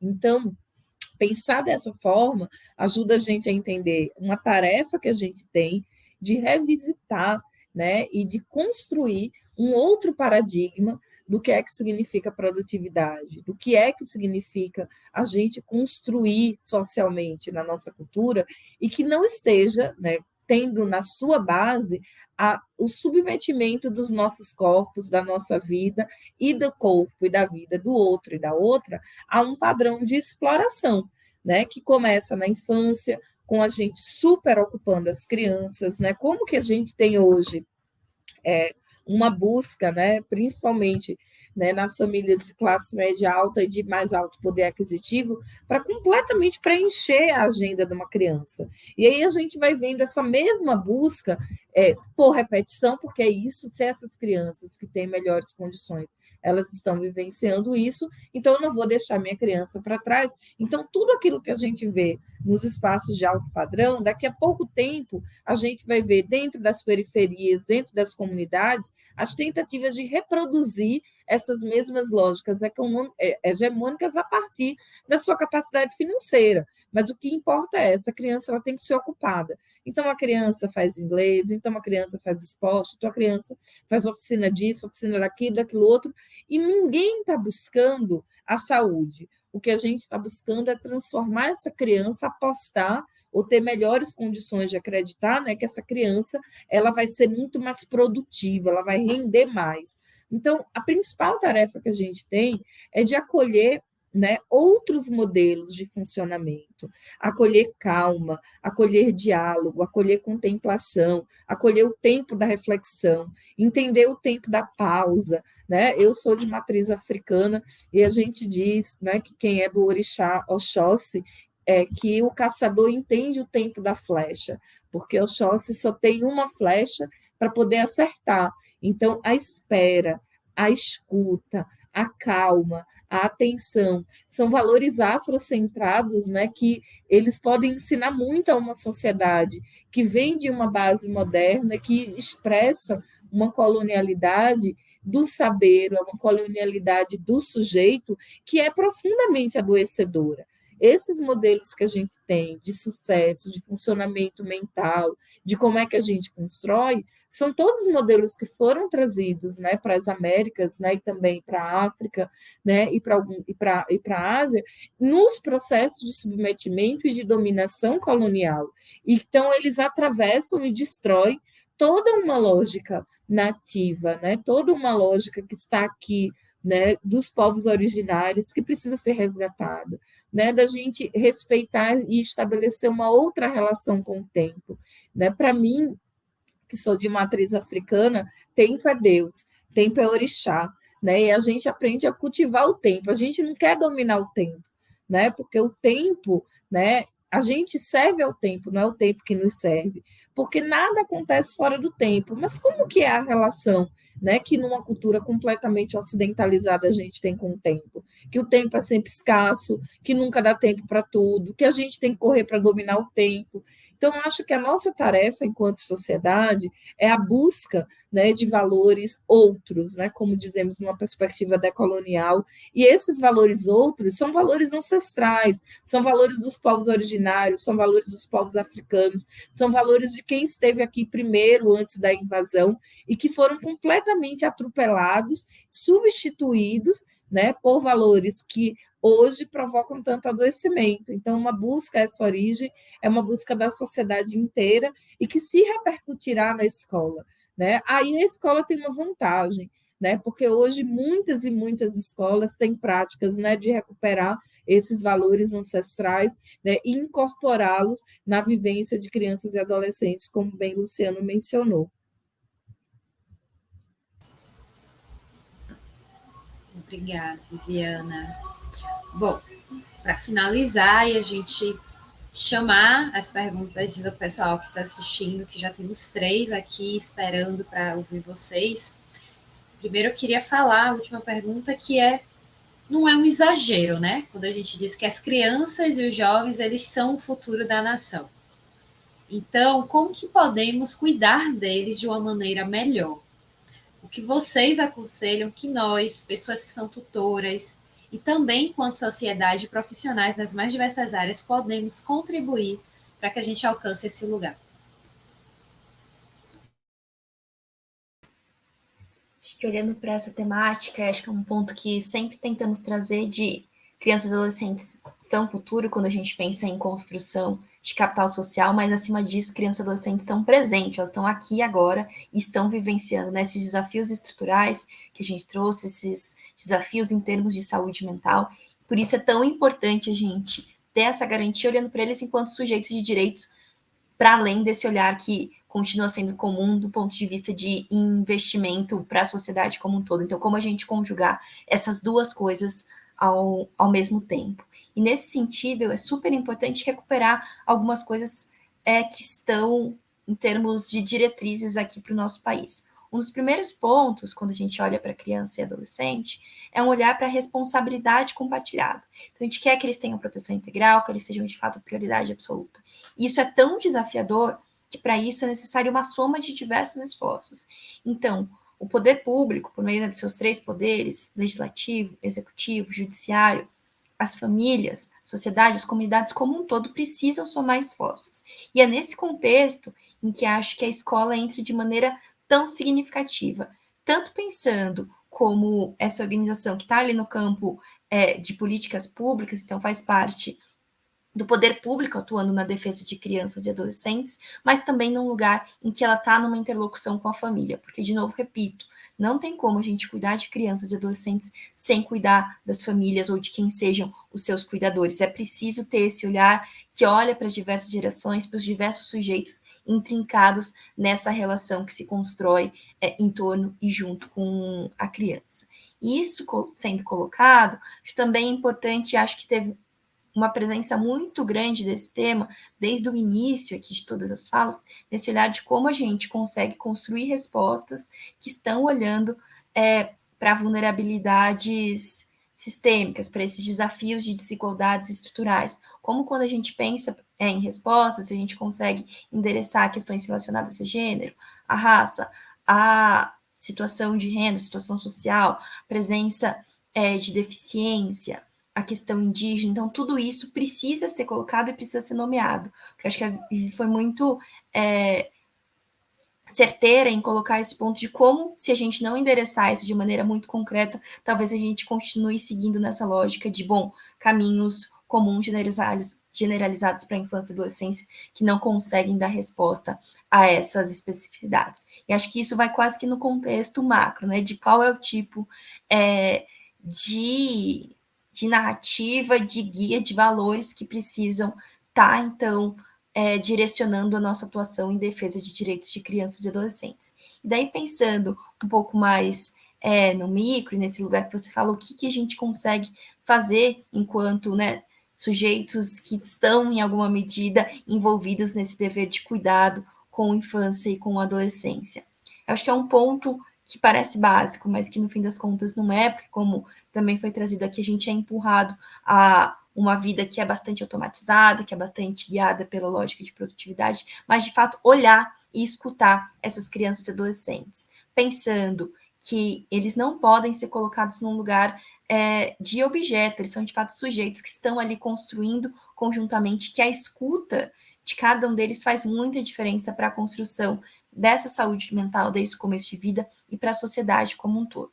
Para além disso, pensando em situações daí mais extremas, em que, infelizmente, a gente vivencia e acaba vendo, pensar que há lugares para que a gente possa, de fato, fazer denúncias quando identifica essa situação de violência. Seja dentro da escola, e na escola é importante que direção, seja a equipe gestora, seja comunicada para que possa, então, fazer esse exercício que eu comentei lá atrás, de interlocução com os outros órgãos do sistema de garantia dos direitos de crianças e adolescentes, e que também a gente, em qualquer situação, possa seguir nesse caminho.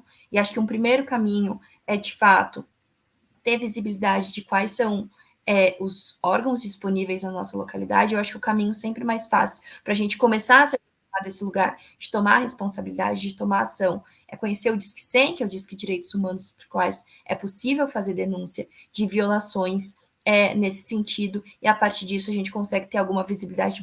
Talvez o Conselho Tutelar precise ser acionado aqui, talvez é um outro órgão que precise ser acionado.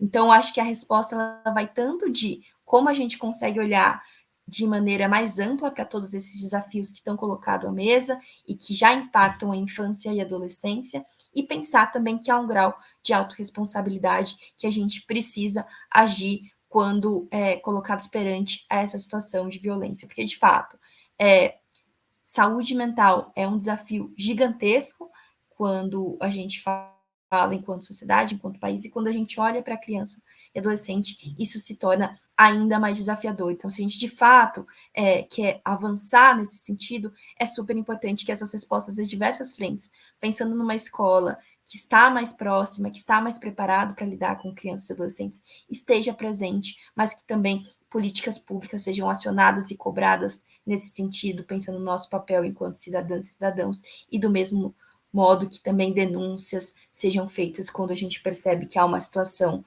mais extrema ali acontecendo.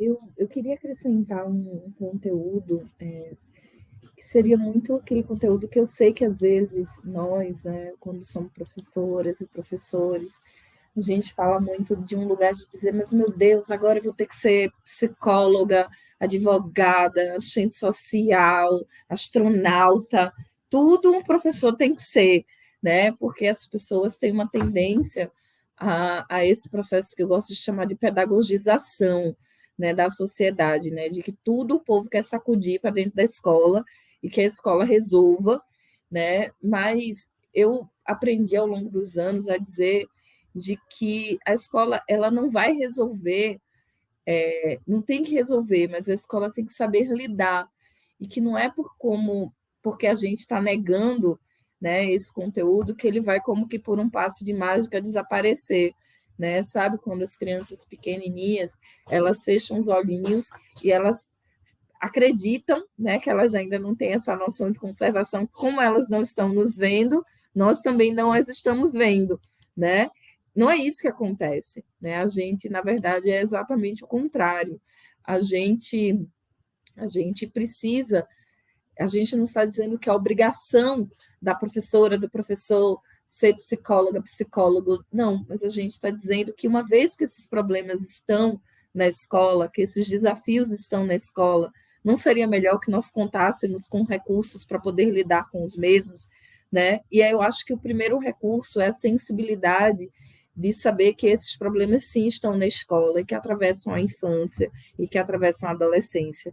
A gente vive uma cultura tão adultocêntrica que a gente pensa que só porque a gente só começou a falar sobre algumas coisas quando nós éramos pessoas adultas, a gente esquece que elas estavam com a gente a nossa vida inteira, só que a gente vivia numa sociedade que nunca nos deu condição, né, de expressar, ou conteúdos mesmo, né, de saber como dizer isso. E eu estou trazendo isso porque a gente tem crianças, né, na educação infantil, né, já apresentando muitos sintomas, né, de comportamentos melancólicos, né, crianças que estão num processo de construção de um autismo por conta de negligência afetiva, de negligência na relação, e que isso está acontecendo, e que nós, enquanto professoras e professores, né, pessoas que são profissionais de educação, nós estamos lidando com esse conteúdo, só que muitas vezes sem contar com recursos para identificá-los. Às vezes a gente tem aquela pulguinha, né, de dizer assim, né, parece que tem alguma coisa acontecendo, mas não acaba, mas acaba ali. Então, eu insisto num processo, né, que comece, e aí vamos mirar, né, nas pessoas em quem a gente votou para os nossos mandatos federais, que sejam pessoas que tenham a capacidade de incidir, né, sobre a construção de novas prerrogativas para os currículos das universidades, de formação de professoras e professores. Porque, por exemplo, eu sou pedagoga e quando eu fiz a graduação, a disciplina de educação especial era uma disciplina eletiva. A gente ainda não tem, embora a gente reconheça a urgência da importância de lidar, por exemplo, né, de uma maneira muito mais presente, né, com crianças surdas, a gente não tem nenhuma universidade cujo currículo contemple para a pedagogia, né, aprendizagem de Libras, e deveríamos aprender, porque a gente deve ser capaz de se comunicar com todo estudante que esteja em nossa sala de aula. Então, eu não estou dizendo que é obrigação de uma professora, de um professor resolver tal tema, mas eu estou dizendo que uma vez que esses temas estão atravessando a escola, cada professor e professor deve contar com recursos para saber lidar com os mesmos, e hoje não tem. E isso provoca, para além do adoecimento de meninas e meninos que permanecem adoecidos, tem gerado um adoecimento nas professoras e nos professores, né, que diante desse contexto, sem saber lidar com esses contextos, trazem para si muitas vezes responsabilidades que não são suas. Então, construir essa sensibilidade de perceber como esse perfil profissional, desde os cursos de formação de professores, mas sem perder espaço nos processos de formação continuada, precisa continuar a ser aprimorado para lidar com essa questão. Muitas vezes, a diferença, né, entre uma criança, né, que teve a sua vida atravessada pela violência e cessou, foi uma professora ou um professor sensível para identificar. E se a gente for pensar, né, todo esse adoecimento como também muito fruto, né, de violência, de uma sociedade que é violenta, que está adoecida. Às vezes a escola pode ser, sim, a oportunidade de que essa criança ela consiga ser percebida nesse seu sofrimento e ser encaminhada, então, né, para os espaços adequados, né, para o seu tratamento. Acho que não tem nem muito o que complementar, mas eu pensei em chamar a atenção para além disso, sim, dessa formação dos professores, porque é muito necessário saber reconhecer, mas também, ao mesmo tempo, naturalizar a existência dessas diferenças, sabe? E entender que pessoas são diferentes e que a gente vai precisar aprender a conviver com essas diferenças. Não entender isso como uma coisa que é muito difícil, que, é, que vai exigir muito da gente, mas entender que pessoas trans existem, pessoas pretas existem, pessoas indígenas existem, elas existem o tempo inteiro e são diferentes, e assim como qualquer pessoa é importante que a gente trate elas da forma que é mais adequada, sem tentar generalizar. Alguém citou no comentário, cada criança é um mundo, e é por aí mesmo, é entender esse indivíduo como um indivíduo, como um sujeito. E acho que esse é um passo importante para a gente. Talvez, ao mesmo tempo que isso é uma problemática muito grande, que a gente de fato tem que prestar atenção, ao mesmo tempo olhar para isso com um olhar de que isso não existe só dentro da escola, isso existe no mundo inteiro, e é importante que a gente esteja aberto a essa mudança. E principalmente frisar que não é só uma questão dos professores mesmo, é isso que a Viviana falou, de voltar para as políticas públicas, é, de perceber que existe uma questão estrutural mesmo, de sucateamento da educação, que a gente veio vivendo por muito tempo e que a gente espera que mude, mas que ela está presente. E olhar para isso e não só culpabilizar um profissional ou outro por isso, né, que de fato os professores estão muito sobrecarregados, e não dou conta de todos esses papéis.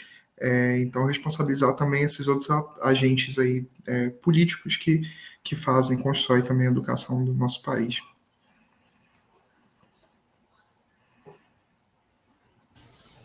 Obrigada a todas e todas. Bom, a gente tem 3 perguntas aqui no chat. A primeira é de Daniele Fausto. Ela fala o seguinte: um assunto recente são as questões de atentados de violência nas escolas. Como abordar esse tema com crianças? Quem pode responder?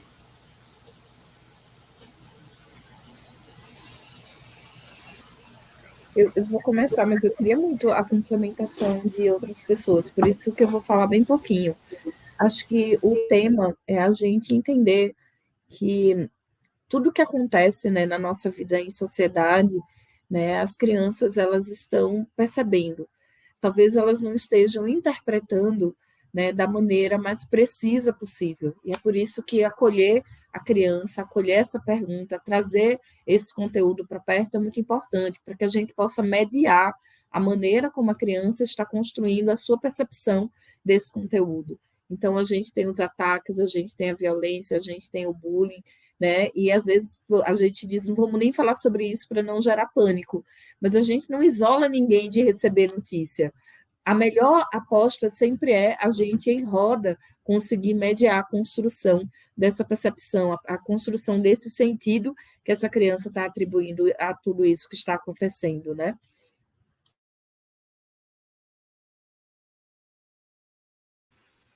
Vivi, e acho que só para adicionar, né, alguns pontos que ficam, acho que essa visão de fato assegurar que isso está sendo conversado é super relevante, muito em linha com o que, né, estamos repetindo aqui, a gente está falando de sujeitos do aqui e do agora, então como a gente consegue de fato envolvê-los, né, na construção de respostas para esse cenário, e entender que nessa situação diversas redes de educação estão se estruturando para dar respostas rápidas e respostas muito centradas na situação de como a gente consegue evitar que um novo atentado aconteça, como a gente consegue evitar que uma arma entre na escola, e obviamente isso é de extrema relevância, mas eu acho que é importante aproveitar esse momento de visibilidade para pensar em estratégias de prevenção que são de cauda longa. Então, como a gente consegue, de fato, ter medidas que estão olhando para como endereçar temáticas relacionadas a bullying, a estudantes que estão sendo violentados dentro da escola, que estão sendo discriminados, como a gente consegue avançar em mecanismos para garantir que uma violência que está sendo sofrida em casa ou em outras localidades não cresça e vai impactando a saúde mental desse indivíduo nesse nível. Porque se de fato a gente ficar muito focado em buscar um culpado, a gente não vai conseguir resolver esse problema que é complexo e que tem essas diversas frentes. Então, acho que é importante esse reforço de como endereçar essas diversas frentes focadas principalmente em prevenção para que esse tipo de situação não aconteça mais. Bom, vou passar para a próxima pergunta. O Francisco José de Alencar Costa, ele diz o seguinte: a escola também não fomenta o individualismo, a competição e a frustração e etc. Ele fez uma outra pergunta que eu acho que dá para responder junto, que ele fala: não deveriam trabalhar com muita ênfase nos valores como o respeito aos diferentes e as diferenças, a tolerância, a empatia, o coletivo em detrimento do individual, uma cultura de paz e engajamento?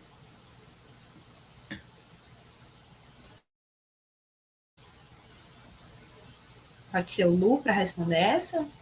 Pode ser, respondo sim. Então, Francisco, eu concordo bastante com você. A escola fomenta esse individualismo, essa competição o tempo inteiro, mas a gente também tem que entender que isso é um reflexo de como a nossa sociedade inteira funciona. E às vezes a gente critica isso dentro de sala de aula, mas a gente não percebe que isso está acontecendo o tempo inteiro em todo lugar.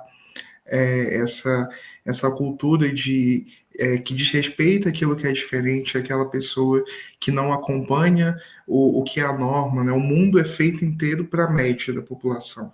Então é só para a maioria, sempre para a maioria, sem dar visibilidade para as pessoas que são diferentes. Isso não está só dentro da escola. Então acho que é uma mudança cultural. Ela vai para além e pedir que professores tentem modificar isso, às vezes exigir que eles nadem contra uma maré gigantesca, né, que é toda uma política pública, todo um funcionamento estrutural que vai contra isso. Ele vai a favor desse individualismo, dessa competição, e vai contra essa cultura de tolerância, de paz, de um coletivo em detrimento do individual. Então, concordo com você, acho que deveria ser diferente. E a educação deve ser para quebrar essa violência, deve ser para não reforçar essa violência. Mas é muito difícil considerando que toda a nossa estrutura é essa, né? Que a gente tem essa herança aí vindo, enfim, da colonização e tudo mais, que é essa herança individualista. Obrigada, Luciano. Bom, para fechar, Maria, ela diz o seguinte: a escola tem a noção de que o mercado de trabalho e educacional fomenta a competitividade. Isso se reflete principalmente no quesito vestibulares. Como abordar a relação com o Enem, por exemplo, com jovens?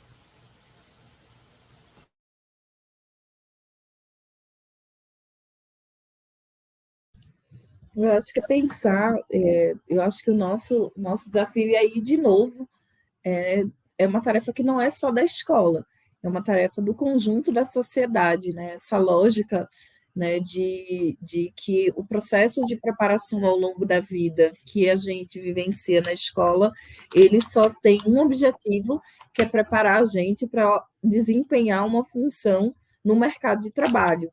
Né? Eu acho que essa é a grande questão que precisa ser desafiada, né, para que a gente possa se reconectar, me permitam uma resposta filosófica, né, com aquilo que é o papel da escola. Né? Para que serve a gente passar todos esses anos na escola? Né? Para que serve para tudo que a gente estuda? Né? O que a gente está fazendo na escola durante todos esses anos? Né? Ao longo dos anos, a gente vê uma lógica de mercado, né, numa perspectiva super neoliberal, né, sendo cada vez mais fortalecida, que a gente está ali desde a educação infantil, né, preparando pessoas para o trabalho, E aqui, quando eu falo trabalho, não é aquela intervenção sobre o mundo que produz a cultura, mas é acumular, é dinheiro, é cargo, é salário.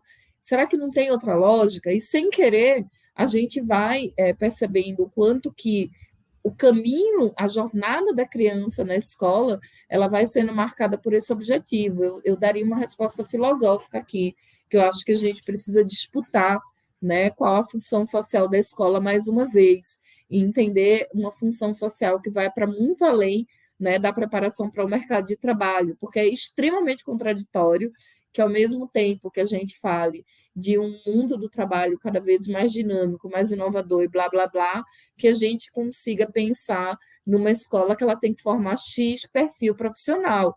E aí, trazendo de volta o que aconteceu com a reforma no ensino médio, era isso, era entender o mundo do trabalho e aí entender que os filhos de trabalhadoras e trabalhadores não precisavam de reflexão, não precisavam de pensamento crítico, não precisavam, né, de construção da capacidade de leitura do mundo para além das palavras. A gente faz uma reforma no ensino médio que tira toda a criticidade do conteúdo, transforma praticamente, né, num delivery de mão de obra com menos capacidade de reflexão e de, portanto, de questionar esse mercado de trabalho que explora tanto. Então, acho que a falência, né, dessa reforma do ensino médio deixa tarefinhas para a gente, né, de voltar e se conectar com a função social mais profunda da escola. Acho que só para fazer um comentário, né, em relação a esse desafio que se coloca, e até um pouco do lugar de política pública com o qual venho trabalhando, olhando para a educação integral, especificamente no ensino médio, tem diversos pilares que são ali colocados que potencializam um pouco o lugar desse jovem enquanto um sujeito que se constrói para se tornar, de fato, pensante, autônomo, solidário. E nesse sentido, e acho que nesse ponto é algo que carece, né, de um aprimoramento, de formação de professores, para que, de fato, seja executado da melhor forma, mas muito tem se falado na centralidade de construção de projeto de vida, especificamente quando a gente olha ali para o ensino médio. O que é importante nesse lugar, nessa construção de projeto de vida? Um ponto de que do jovem se entender nesse momento de desenvolvimento que é tão delicado, que ele consiga parar e pensar, identificar quais são os valores, qual é o caminho que faz sentido traçar e tenha apoio para a construção nesse sentido, e que o projeto de vida ele extrapole a perspectiva profissional, porque acho que esse é um grande desafio, né? Como está muito pautado, muitas vezes, por uma lógica de produtividade, estudante ser engolido por esse aspecto. Então, passar no vestibular seja a única meta, construir uma carreira de sucesso seja a única meta, e é importante que se extrapole nesse sentido as possibilidades. Daí, olhando um pouco para as perspectivas educacionais, para essa etapa de adolescentes, que é tão desafiadora, que a gente vê muitos jovens crescendo, infelizmente, sem perspectiva, seja de estudo, seja de trabalho, e algumas vezes empurrado até mesmo para fora da escola por conta dessas desigualdades estruturais, como a gente consegue resgatar escolas que estão, de fato, pautadas por protagonismo desses estudantes, por construção de um projeto de vida que olha globalmente para as possibilidades, por uma escola que, de fato, é centrada nesses interesses, porque acho que a partir disso é necessário que, é viável que o Enem entre como uma etapa relevante para os próximos passos que esse jovem possa dar, mas que ele não entre com um peso tão definidor de um sucesso ou insucesso do valor ou não para esse estudante, para além de outros passos que acho que daí sim precisam ser pensados e que o desafio é grande com as políticas que se colocam agora de como a gente adapta esse Exame Nacional do Ensino Médio para as competências que estão sendo desenvolvidas na escola, para os temas que estão ali colocados, para que a gente não tenha um descompasso entre o que é oferecido e o que é avaliado, e para que, de fato, essa avaliação educacional, essa seleção educacional permita que jovens acessem com equidade o ensino superior e sejam também avaliados com equidade, para que esses pontos, de fato, possam ser endereçados. Como um rápido complemento a isso que a Thaís falou, eu chamo a atenção para o papel do psicólogo dentro das escolas, né, que agora está sendo inserido cada vez mais, e passa a ser obrigatória a inserção das escolas. Então, para além, né, do que normalmente quando as pessoas pensam em um psicólogo na escola, pensam em alguém que vai fazer terapia com as crianças, ou que vai sair dando laudo para as crianças. Então, essa estrutura, né, de pensar em um projeto de vida, de uma construção que é baseada na história de vida da própria pessoa, né, das condições em que ela se insere, das dificuldades, das potencialidades desse indivíduo. Para além de qualquer rótulo que seja por um diagnóstico ou não, acho que entender também o papel de psicólogos em formação nesse contexto educacional também é muito importante, pode auxiliar nessa mudança, né, de visão de qual que é o papel da escola de verdade. Maravilha, muito obrigada, Viviana, Luciano, Thaís.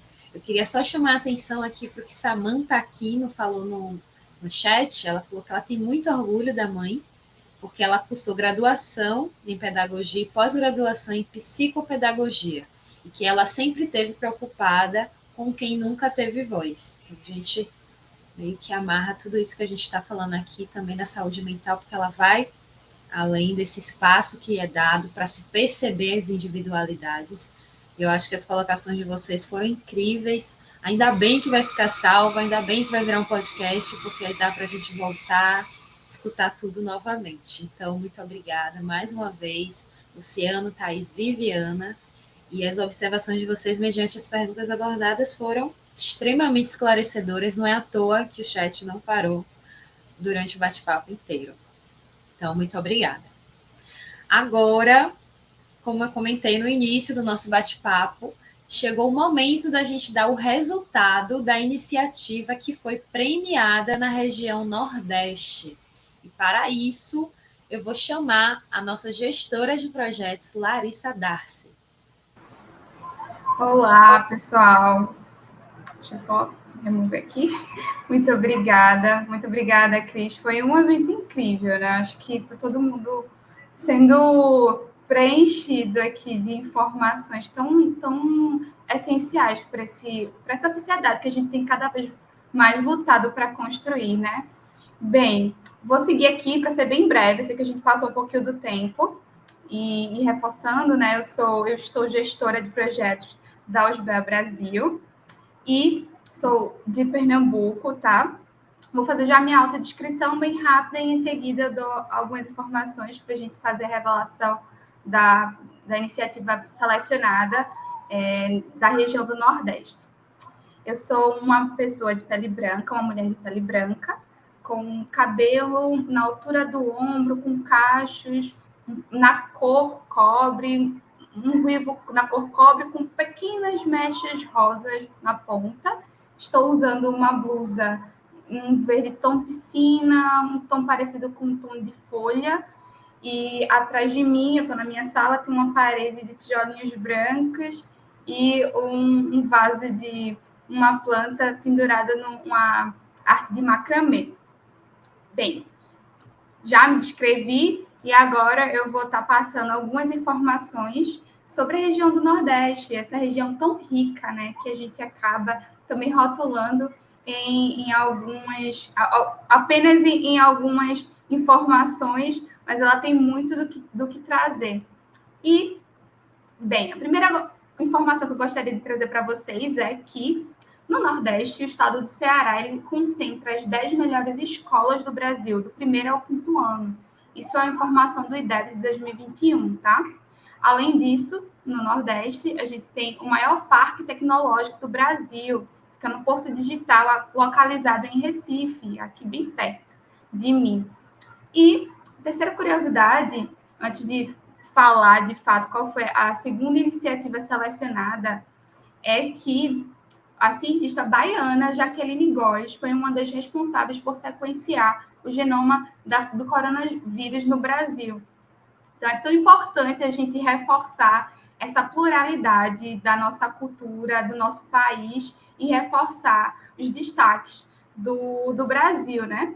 E, diante disso, gostaríamos também, eu representando a USBEL Brasil, de reforçar e indicar já a segunda iniciativa selecionada, só para quem talvez não esteja ciente do que eu estou falando, nos meses entre o final de dezembro e início de janeiro, a gente fez uma seleção, abriu um edital, na verdade, para realização e construção de um e-book com iniciativas de pessoas alumni. E dessas iniciativas, iríamos escolher uma iniciativa por região para receber uma premiação. Essa premiação ela vai ser entregue, na verdade, a formalização dessa premiação será entregue presencialmente, e a gente também vai fazer um encontro com as pessoas que fazem parte do chapter do estado da iniciativa selecionada. Sem mais delongas, gostaria de indicar que a iniciativa Oficina Leitura e Feminismo da alumna Cristiane Montarroios, FLTA, em Recife, foi a iniciativa selecionada. Esse projeto ele promove o estudo e a leitura crítica comparada de livros escritos por mulheres. Parabéns, Cristiane. A gente vai entrar em contato com você e também com o chapter de Pernambuco para poder formalizar esse evento que a gente vai fazer, um pequeno evento de networking, e formalizar também a sua premiação. Também parabéns a todos os projetos que foram inscritos. Não foi uma seleção fácil, levamos em torno de 1 mês e meio revendo, e também gostaria de reforçar, só para também não me alongar, mas é bem importante indicar que todas as iniciativas, mesmo as que não foram selecionadas, estarão no nosso e-book, que deve ser lançado entre o final de maio e início de junho. A gente deve estar reforçando essas informações nas nossas redes sociais também, tá? É isso. Cris, eu passo a palavra para você. Muito obrigada. Obrigada, Lari. Antes de fazer minha fala final, eu gostaria de destacar algumas outras que eu vi aqui no chat. A Samantha Aquino, ela se diz privilegiada em poder ouvir essas palavras com 20 anos de idade. É isso, Samantha. Cada vez mais a gente espera que a gente traga essa temática para dialogar com pessoas mais jovens ainda, porque aí assim a gente consegue garantir um mundo cada vez melhor em todas as fases da nossa sociedade, das pessoas que compõem a sociedade, né? Desde a infância, claro que sempre adequando o conteúdo a cada fase, mas que a gente consiga falar abertamente sobre questões que são importantes para nos tornarmos cada vez mais uma sociedade melhor. A Laura está dando parabéns. A Lisa Santos, ela falou que a live foi excelente e que ajudou demais para a redação preparatória do concurso Jovem Senador, que foi uma dica que o Francisco trouxe um pouco antes, no meiozinho da live. Então, Lisa, que bom que isso pôde te ajudar. Como vai ficar gravado, volta aí, ouve novamente para pegar mais inspirações, porque eu tenho certeza que os nossos palestrantes podem contribuir bastante com o seu desempenho, com o seu trabalho. E no mais, as pessoas estão dando parabéns para a iniciativa selecionada em Pernambuco, liderada por Anne, né? E Júlio Photoshop, da Photoshop, que é o coordenador do chapter de Pernambuco, estava aqui para presenciar essa vitória de Anne. Então, parabéns, Anne, e a gente vai entrar em contato com você para a gente acertar a próxima etapa da entrega da premiação. E assim eu finalizo a nossa live, a nossa conferência, esse nosso encontro, e eu quero agradecer demais a presença de todos e todas vocês aqui, e mais uma vez eu agradeço pelo trabalho das intérpretes, estão aqui do meu lado, assim como a presença de Richard Roberts, da Embaixada dos Estados Unidos, e dos nossos palestrantes, a Viviana, o Luciano e a Thaís, que se disponibilizaram para compartilhar um pouco das suas experiências conosco. Então, na próxima conferência, que será nesta quarta-feira, dia 19, também às 19 horas, ainda estamos com inscrições abertas e a temática abordada será sobre inovação. Caiu na rede é peixe, um debate sobre as contribuições tecnológicas para o combate à intolerância e à desinformação nas redes sociais. Eu acredito que vocês não vão perder, né? Então, nosso encontro está marcado para a próxima quarta-feira. Lembramos que os certificados deste encontro serão enviados até o fim de todas as conferências por e-mail, tá bom? Então, até breve.